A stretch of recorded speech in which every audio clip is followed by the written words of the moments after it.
प्रीरिक्विजिट्स and factors affecting speech and language development, यानी कि भाषा और बोली के विकास सही तरीके से होने के लिए कौन कौन से फैक्टर्स हैं।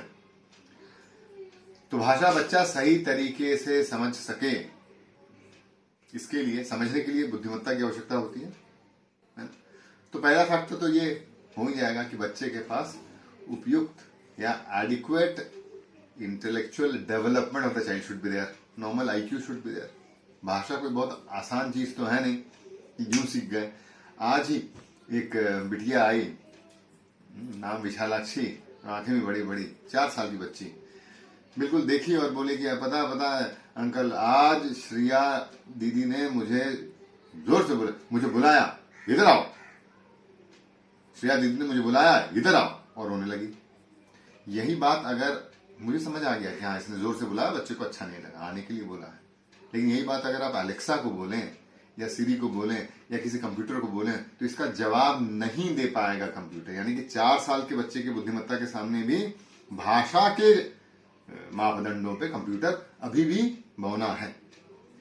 भाषा सीखने समझने के लिए अच्छी खासी बुद्धिमत्ता की आवश्यकता होती है, और भाषा एक जटिल प्रक्रिया है जिसका व्याकरण बच्चा आपो सीखता है। इसलिए जरूरी है कि कॉग्निटिव डेवलपमेंट एडिक्वेट हो और साथ ही साथ इंटेलेक्चुअल क्वेश्चन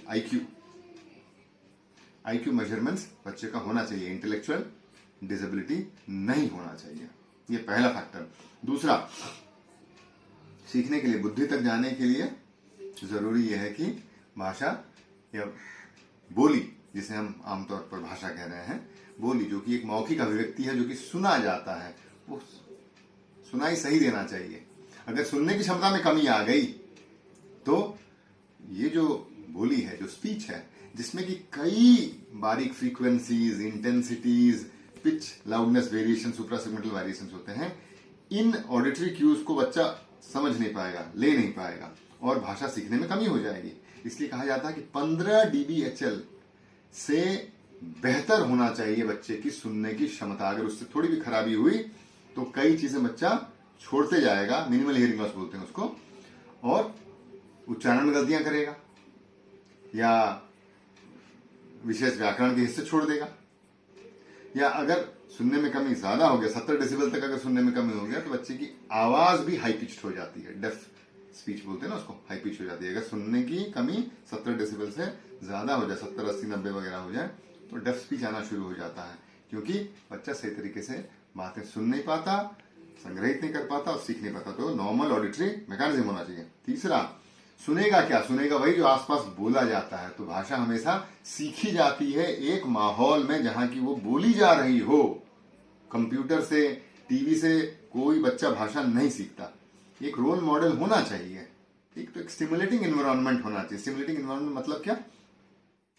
एक रोल मॉडल, उसके 3 लक्षण होते हैं। पहला लक्षण ये कि the child should be having a adequate relationship with the role model, यानी कि बड़ा एक प्रेमपूर्ण, एक भावपूर्ण संबंध होना चाहिए रोल मॉडल के साथ, क्योंकि उससे वो सीखता है। दूसरा, the language structure which is being used by the role model should be adequate, यानी कि व्याकरणिक तौर से, मायने के तौर से, उच्चारण के तौर से सही होना चाहिए स्पीच किसका? रोल मॉडल का। और तीसरा, क्यों स्पीच सही होना चाहिए? क्योंकि बच्चा उसे सुनकर, देखकर सीखेगा। और तीसरा लक्षण ये होना चाहिए, the role model should be permitting adequate amount of errors which are being done by the child, should be taking it in a playway method and correcting it in a playway method, यानी कि खेल खेल में उसकी गलतियों को ले और खेल खेल में सिखा भी दे। तो ये 3 लक्षण होने चाहिए एक रोल मॉडल का। बच्चा माहौल से कैसे भाषा सीखता, मुझे एक उदाहरण याद आता है। हमारी साइकोलॉजी की प्रोफेसर थी, उनकी बेटी एक इंटरनेशनल स्कूल में पढ़ती थी, अमेरिकन इंटरनेशनल स्कूल में। तो उनका जो अंग्रेजी का एक्सेंट था बिल्कुल अमेरिकन एक्सेंट था। रहती थी बंबई में, पर जब हिंदी बोलती थी तो वो बंबईया हिंदी चलता था उनका। और जब वो फिर मराठी बोलती थी तो बिल्कुल भी बाई लोग जैसे नहीं बोलते, लोसुशिर में स्टेटा वाला मराठी। यहां तक कि उसका जो वोकल इंटेंसिटी होता था मराठी बोलते वक्त, यानी कि कितनी जोर से बोलती थी, वो भी बढ़ जाता था। यानी कहने का मेरा मतलब यह है कि आप जिनसे भाषा सीखते हैं उनकी छाप आपके ऊपर रह जाती है। तो भाषा सीखने का जो तीसरा और एक मुख्य बिंदु है वो ये प्री रिक्विजिट है वो ये है कि ये role model from which the child is learning language. ये 3 हो गए। चौथा, the child should have adequate physical and emotional health. बीमार है बच्चा, अस्पताल में एडमिटेड है, शरीर सही नहीं, तो सीख नहीं पाएगा। उस तरह का इंटरेक्शन में बच्चे के साथ नहीं होता, कई माहौल हो जाते हैं। इमोशनली अगर चैलेंज है बच्चा, है ना, अगर इमोशनली डिस्टर्ब है, साइकियाट्रिक इलनेस वगैरह है, या स्ट्रेस में है, वॉर जोन में है, तो बच्चा उस वक्त भाषा वैसे नहीं सीख पाता है। नॉर्मल डेवलपमेंट जिसको बोलते हैं वो नहीं सीख पाता। अगला, सीख तो गया बच्चा, भाषा बोलने के लिए क्या क्या प्रीरिक्विजिट है। जैसे हम सब जानते हैं कि स्पीच इज ए ओवरलेड फंक्शन, यानी कि कई एक ऑर्गन्स को लेकर स्पीच चलता है ना। मैं अगर पूछूं देखने के लिए आंख, बात करने के लिए कौन सा ऑर्गन, एक ऑर्गन नहीं बोल पाएंगे, क्योंकि रेस्पिरेटरी सिस्टम हवा देता है, फोनेटरी सिस्टम आवाज देता है, रेजोनेटरी सिस्टम उस आवाज को बड़ा करता है, और आर्टिकुलेटरी सिस्टम उच्चारण सही करता है, और ये सारा का सारा रेगुलेटरी सिस्टम से लगता है। इसलिए जरूरी यह है कि उसका आर्टिकुलेटरी सिस्टम सही हो, किसी तरह का कोई पैरालिसिस ना हो, किसी तरह का कोई मैल एक्लूजन, है ना, दांत कुछ लोगों का इस तरह का रहता है, इस तरह से उच्चारण में गलती होगी, किसी तरह का कोई टंग एबनॉर्मलिटीज, माइक्रोग्लोसिया, माइक्रोग्लोसिया, ये सब चीजें ना हो, आर्टिकुलेटरी सिस्टम सही हो, phonatory system, resonatory system, phonatory system और रेस्पिरेटरी सिस्टम सही हो।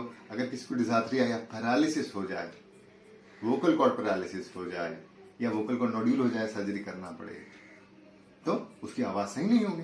वैसे ही रेस्पिरेटरी सपोर्ट, अगर पैरालिसिस हो जाता है तो रेस्पिरेटरी सपोर्ट, अगर सांस सही मात्रा में नहीं पहुंचा पाता है वो, तो भी आवाज सही इंटेंसिटी में, सही तीव्रता में नहीं निकलेगी, और बातचीत में वो लय नहीं रहेगा, वो साधारण विकास नहीं होगा।